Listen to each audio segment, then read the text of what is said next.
Episode की शुरुआत में आर्ने कहता है तो फिर लिन को उसका डैड कॉल करने से पहले ये दोनों मेड ही थे जो मूव कर रहे थे। फिर लिन कहती है हाँ, डायना अपने रूम से बाहर निकलकर सेकंड फ्लोर के गेस्ट रूम पर गई थी। उसके बाद वो आर्ने से पूछती है तो फिर मिरर क्या दिखा रहा है। ये सुनकर बाकी लोग कहते हैं मिरर क्या दिखा रहा है, इसका मतलब क्या है।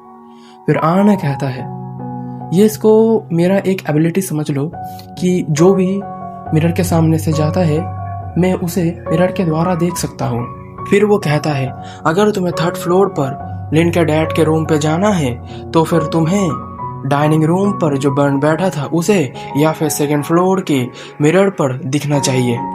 फिर लिन कहती है ठीक उसी टाइम काई डायना से मिलने के लिए लैडर से होकर सेकंड फ्लोर के गेस्ट रूम पर आया था। फिर इसका मतलब हिंस ने जो आउटसाइडर देखा था वो काई ही होगा।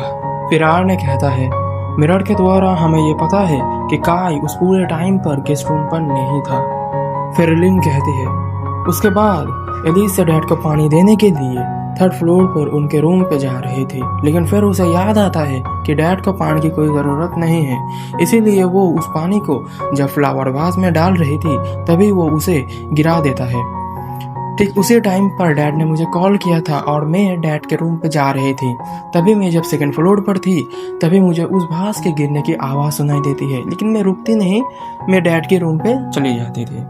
फिर आर्ने कहता है ठीक उसी टाइम पर किलर ने तुम पर अटैक करके तुम्हें बेहोश कर दिया था। फिर लिन कहती है ठीक उसी टाइम पर एलिसे उस वास को साफ कर स्टोर रूम से नया वास लेने गई थी। उसी वक्त पर गार्डन भी हिंस से बात करने के लिए किचन पर गया था। फिर वहीं पर उसे बर्न मिलता है। फिर कुछ समय बाद बर्न वहां से डैड से मिलने के लिए बाहर निकलता है, लेकिन फिर भी एली से और उसका टकराव नहीं हुआ था। उसके बाद बर्न अपने स्पेयर की से अंदर आता है और फिर वो मुझे उस बॉडी के पास देखकर चिल्लाता है। उसके बाद आर्ने एक चीज को समन करता है और वहां पर एलिसे को खड़ा कर देता है। उसके बाद वो कहता है जब एलिसे लिन के डैड को पानी देने गई थी, उसके बाद जब लिन वहां पर आई थी उसने लिन के ऊपर अटैक कर उसके बाद उसके डैड को बेसमेंट पे धकेल कर उस पोस्टर को मार दिया था। फिर ये लोग पूछते हैं इम्पोस्टर।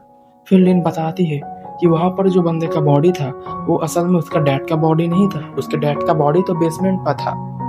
फिर एली से कहती है लेकिन मुझे पता ही नहीं है कि बेसमेंट कहाँ पर है। उसके बाद आर्ने कहता है फिर इसने दरवाजा को लॉक कर उस एयर वेंट से स्टोर रूम पर चली गई थी, और जहां तक उस एयर वेंट की बात है वो बहुत ही छोटा है, तो इसी वजह से एलिसे के अलावा और कोई उसमें फिट ही नहीं हो सकती। फिर लिन कहती है लेकिन हम एक चीज को इग्नोर कर रहे थे कि मैं जब उस एयर वेंट से गई थी तब मुझे वहां पर बहुत ज्यादा धूल मिला था। अगर एलिसे सच में उस एयर वेंट से जाती तो वहां पर धूल थोड़ा कम होता। उसके बाद आर्ने कहता है तुम सही हो, इसका मतलब ये किलर नहीं है। उसके बाद हिंस को वहां पर खड़ा करवाया जाता है।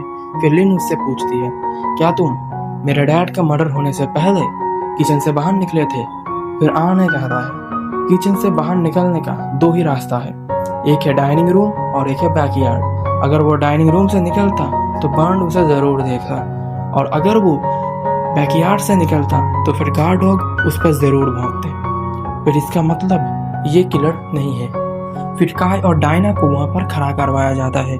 उसके बाद आर्ने कहते हैं कि ये दोनों भी किलर हो सकते हैं। जैसे कि हम जानते हैं काय लैडर की मदद से सेकंड फ्लोर पर आया था, फिर वो उस लैडर की मदद से ही थर्ड फ्लोर पर भी जा सकता है।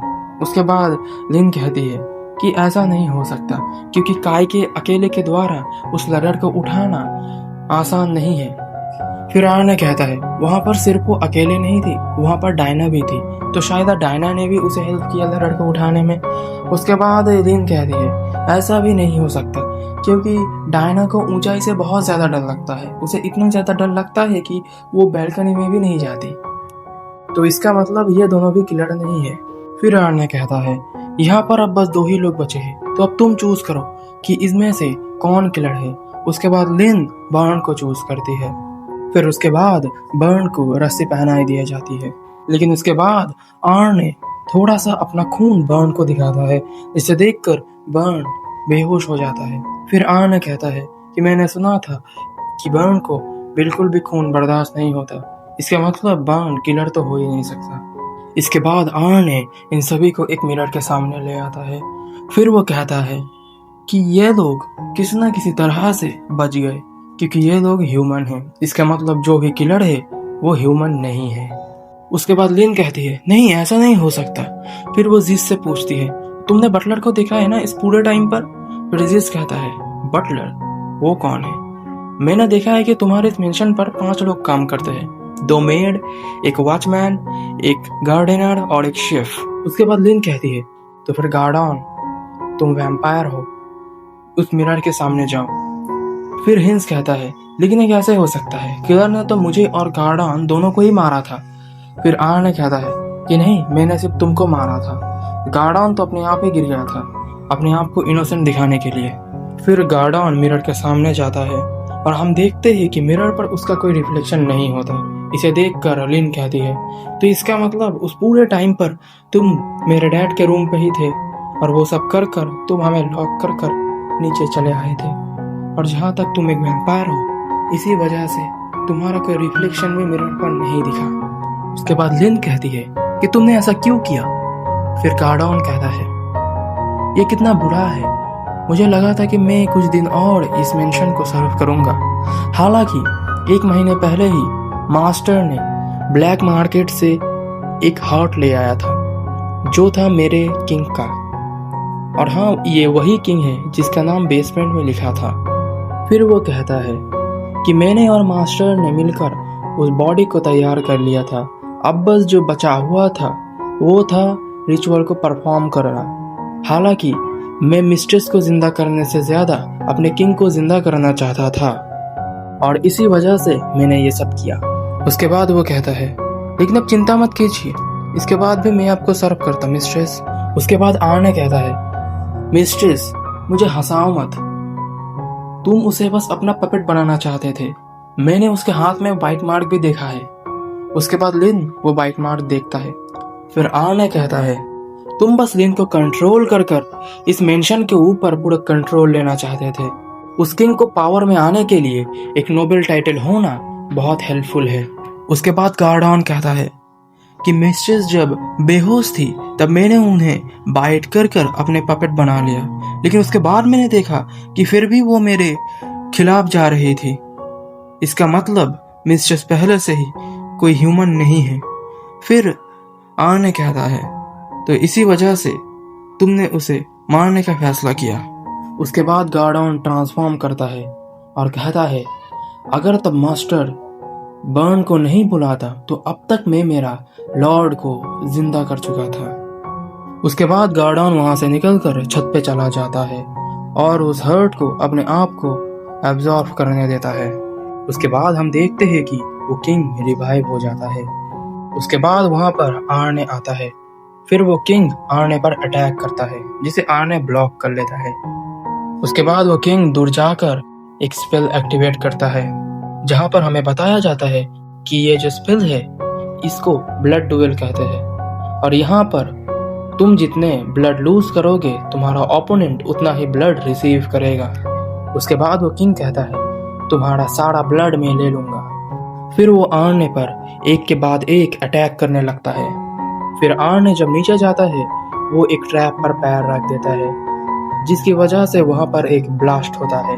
फिर आर्ने देखता है कि ऐसे ही ट्रैप हर जगह फैली हुई है। उसके बाद किंग बहुत सारा क्लोन बना लेता है और उन्हीं से आर्ने पर अटैक करते हैं। उसके बाद आर्ने उन सभी को हराकर असली किंग के जाके पीछे जाकर उसे एक घूंसा मारता है।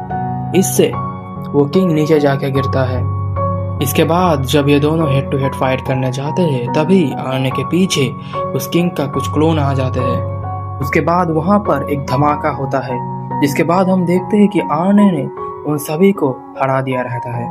फिर वो स्पेल खत्म हो जाता है।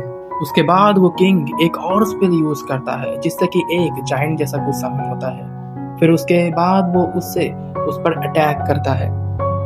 फिर उसे लगता है कि आर्ने खत्म हो गया है, लेकिन तभी आर्ने उस किंग के अंदर से उसका हार्ट को निकाल लेता है। फिर वो वहीं पर मर जाता है। उसके बाद आर्ने लिन के पास आती है और कहती है कि गार्डन मर चुका है।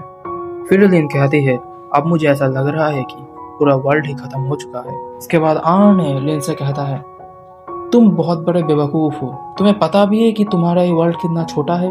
अगर तुम आसमान से तुम्हारे इस मेंशन को देखोगे तो वो कैसा दिखेगा। इसके बाद लिन कहती है वो बहुत छोटा दिखेगा। फिर आर्ने कहता है इसका मतलब ये वर्ल्ड बहुत बड़ा है, अब ये तुम्हारे ऊपर है कि तुम ये वर्ल्ड को देखोगे कि नहीं। उसके बाद वो मेंशन गिनने लगता है और फिर लिन कहती है हाँ, मैं उस वर्ल्ड को देखना चाहूंगी जो कि है इस मेंशन के बाहर, तुम्हारा वर्ल्ड लॉर्ड आर्ने। और इसी के साथ ये एपिसोड एंड होता है।